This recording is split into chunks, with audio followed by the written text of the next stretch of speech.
महाराष्ट्रातल्या वज्रेश्वरी गावात असलेलं श्री वज्रेश्वरी योगिनी देवी मंदिर हे राज्यातील अत्यंत जागृत शक्तिस्थान मानलं जातं.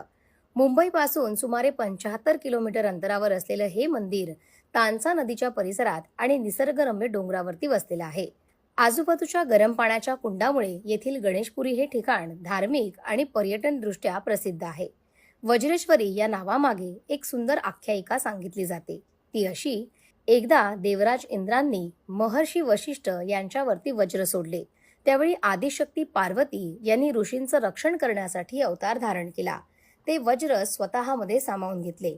त्यामुळे त्या वज्रेश्वरी या नावाने प्रसिद्ध झाल्या.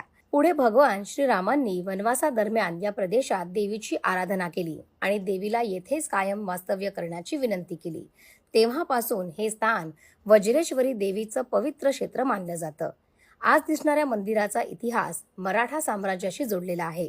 सन 1739 मध्ये पेशवे बाजीराव प्रथम यांचे धाकटे बंधू आणि पराक्रमी सेनानी चिमाजी अप्पा यांनी पोर्तुगीजांच्या ताब्यातील वसईच्या किल्ल्यावरती स्वारी केली. अनेक वर्षांच्या प्रयत्नानंतरही विजय मिळत नव्हता.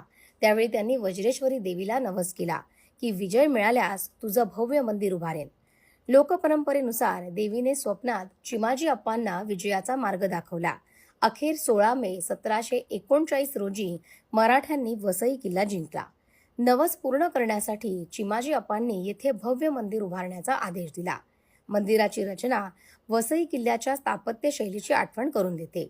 वज्रेश्वरी देवीचं मंदिर डोंगरावरती असून किल्ल्यासारखी मजबूत तटबंदी याला सुद्धा आहे. प्रवेशद्वारावरील नगारखाना हे याचं विशेष आकर्षण आहे.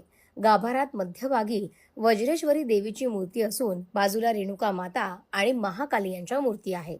मंदिराभोवती शांत डोंगररांगा आणि नैसर्गिक वातावरण असल्यामुळे भक्तांना आध्यात्मिक शांततेचा अनुभव येतो. वज्रेश्वरीपासून काहीच अंतरावरती गणेशपुरी परिसरात अनेक नैसर्गिक गरम पाण्याचे झरे आहेत. धार्मिक श्रद्धेनुसार हे झरे देवीच्या शक्तीचं प्रतीक मानले जातात. या देवीच्या मंदिरात चैत्र नवरात्र, अश्विन नवरात्र, पौर्णिमा आणि अमावस्या साजरी केली जाते.